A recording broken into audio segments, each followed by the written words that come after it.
Bonjour à tous, c'est Baptiste de MGK Photographie et aujourd'hui on va pas parler de photographie argentique mais on va plutôt parler de caméra et cinéma Super 8. C'est parti!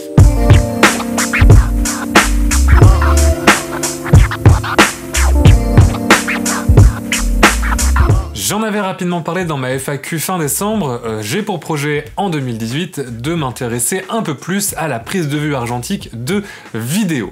Et on va commencer par le plus simple, c'est-à-dire la prise de vue sur Super 8. On va commencer avec un peu d'histoire. Le Super 8, qu'est-ce que c'est? Eh bien tout simplement, c'est un format inventé par Kodak dans les années 70 qui avait pour vocation de révolutionner la prise de vue vidéo. Effectivement, auparavant, le format 8 mm existait déjà, tout comme le 16 mm et le 35 mm, mais pour prendre de la vidéo, il fallait acheter des films en bobine, qu'il fallait ensuite charger dans des caméras, faire ces opérations entièrement dans le noir, et c'était assez fastidieux et un peu difficile à faire pour le grand public. Avec le Super 8, le film est conditionné dans des petites cassettes, donc la bobine du film est à l'intérieur de cette cassette, ça offre entre 2 minutes 30 et 3 minutes à peu près de film selon le nombre d'images par seconde que vous shootez sur votre caméra. Ça reste pour le coup très facile, il suffit de mettre cette cassette à l'intérieur de votre caméra Super 8 et vous êtes prêt à filmer. Ça fait du Super 8 un format populaire dans les années 70 et jusque dans les années 90 où il est petit à petit détrôné par la VHS puisque c'est un format qui est simple d'utilisation et relativement peu cher puisque bien souvent lorsque vous achetez une cartouche chez Kodak, eh bien le développement est inclus. Vous envoyez une fois votre cartouche exposée, vous l'envoyez directement au labo Kodak le plus proche qui vous renvoie votre film développé.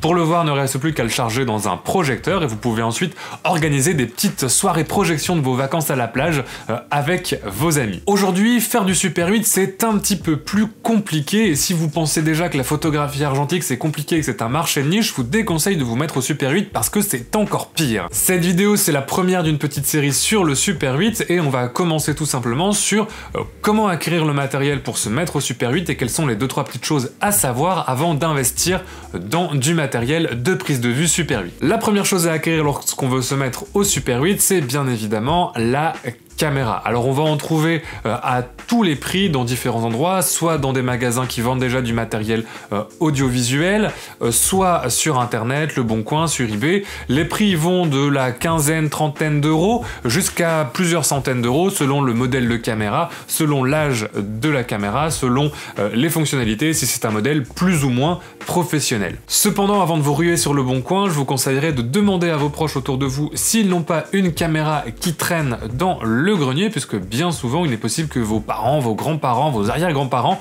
aient pu avoir ce genre d'équipement.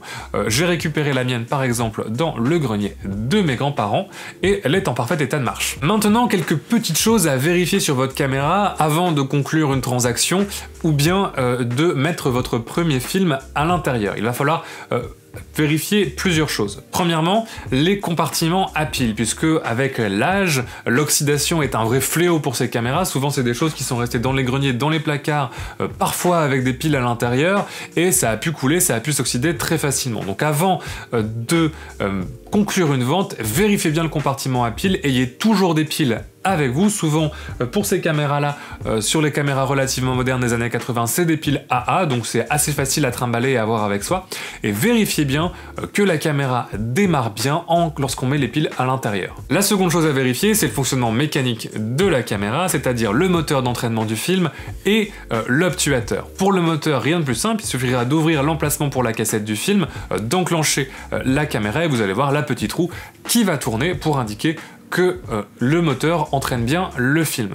Pour le shutter, le plus simple est de régler l'ouverture de l'objectif au maximum et de mettre une grande source lumineuse, par exemple le flash de votre téléphone portable, devant l'objectif, de déclencher le bouton d'entraînement de la caméra et vous allez voir le shutter qui s'ouvre et se ferme très rapidement. La troisième chose à vérifier, c'est que la caméra que vous achetez possède bien un mécanisme d'exposition manuel.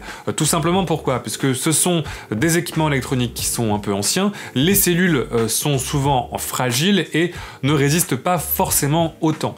Comme ça, si vous avez un mécanisme d'exposition manuel, eh bien vous pouvez malgré tout mesurer votre lumière avec un light meter extérieur et exposer correctement vos films, même si le mécanisme d'automatisme de la caméra ne fonctionne pas. Bien souvent en plus, les mécanismes d'exposition automatique des caméras sont calibrés pour certaines vitesses de film qui ne correspondent plus forcément aux vitesses de film actuelles. Par exemple, ma caméra est calibrée pour prendre les films de 40 ou 160 ASA, alors qu'on trouve plutôt aujourd'hui des films de 50, 200 et 500 ASA. Donc c'est bien pratique d'avoir une exposition manuelle pour pouvoir compenser cette défaillance des automatismes. Ça nous amène tout naturellement à parler des films. Alors les compagnies qui fabriquent encore du film Super 8 sont très peu nombreuses. On peut encore trouver quelques films Fuji qui sont rebrandés par des marques en Allemagne qui fabriquent des films Super 8 à partir d'émulsions Fuji pour la photographie, mais la compagnie qui est en plus en train de relancer le Super 8 et qui croit dur comme fer au Super 8, c'est toujours Kodak. Vous allez pouvoir trouver 3 types de films Kodak couleur, ce sont toujours des films négatifs, et c'est des films qui sont issus de leur stock de cinéma. Vous allez donc pouvoir trouver du film Kodak 50D, qui est un film 50 ISO à utiliser en lumière naturelle, et 2 films en lumière tungstène, le 200T, c'est celui que j'ai ici, et le 500T. Si vous voulez utiliser les films T en lumière du jour, il faudra adapter un film 85B. Bien souvent, ce filtre est incorporé dans les caméras.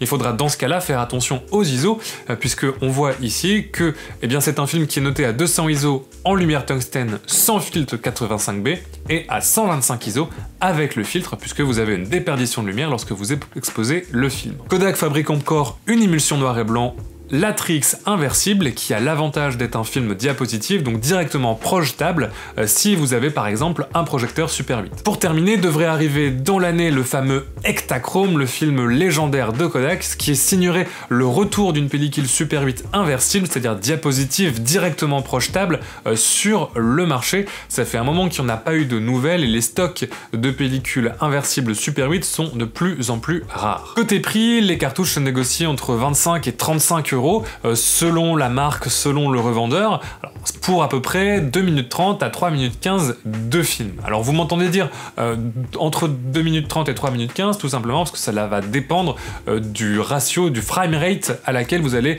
shooter votre image. Bien souvent, on a le choix entre plusieurs nombre d'images par seconde avec une caméra Super 8, en général 18, 24 ou 36 pour les plus performantes, sachant que plus vous allez shooter rapidement, si vous shootez à 24 images par seconde par exemple, vous allez avoir autour de 2 minutes 30 de film, si vous shootez à 18 images par seconde, vous allez être autour de 3 minutes 15 de film. Une fois que vous avez exposé votre film, il va falloir le faire développer. Et là commence encore une autre galère, puisque peu de labos prennent encore en charge le développement des films, et acheter du matériel pour le développer soi-même devient relativement coûteux très vite. Alors il reste un labo dans ma région qui s'appelle Ciné Super 8, qui est basé sur Villeneuve-d'Ascq, qui prend en charge le développement et la numérisation des films Super 8.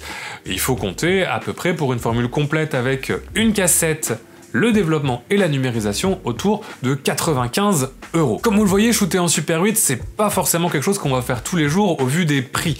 Alors c'est vrai qu'aujourd'hui, avec tous les équipements numériques, le format grand public et peu cher de Kodak en prend un petit peu un coup, et on peut espérer qu'avec le retour du Super 8 annoncé par Kodak, avec notamment leur nouvelle caméra et le retour de l'Ektachrome dans ce format, les prix puissent rebaisser, puisque Kodak est censé mettre en place une formule un petit peu comme à l'ancien temps, où lorsque vous achetez une cassette Kodak, vous avez compris dans le prix le développement de votre film et la numérisation de votre négatif pour une utilisation ensuite en montage numérique. Compte tenu des tarifs, on fera donc attention à planifier un petit peu ces jours de shoot et à pas gâcher de la pellicule, puisque c'est quand même une activité qui est relativement coûteuse. De mon côté, mon film est encore bien emballé, j'ai pas eu l'occasion de sortir pour filmer, puisque la météo là où j'habite depuis quelques jours a été absolument affreuse, donc depuis décembre, j'ai pas encore eu l'occasion de mettre à bien mon projet de petit film Super 8. Mais si ça vous intéresse, si cette vidéo vous a plu, n'hésitez pas à me le faire savoir, comme ça je vous emmènerai avec moi et je vous montrerai un petit peu toutes les étapes de l'aboutissement de ce projet. Cette vidéo d'introduction au cinéma Super 8 et au film sur Super 8 est maintenant terminée, j'espère qu'elle t'aura plu. N'hésite surtout pas à me dire ce que t'en as pensé dans les commentaires, à me dire également si tu veux voir des choses en particulier, si tu as des questions par rapport au Super 8, que je puisse développer un petit peu plus cette série de vidéos. Tu peux également t'abonner à la chaîne pour ne pas manquer les futures vidéos sur ce projet et mettre un petit pouce bleu parce que ça fait toujours plaisir. Moi, je vous souhaite de bonnes photos, de bonnes vidéos si c'est le cas, et je vous dis à la prochaine. Salut tout le monde!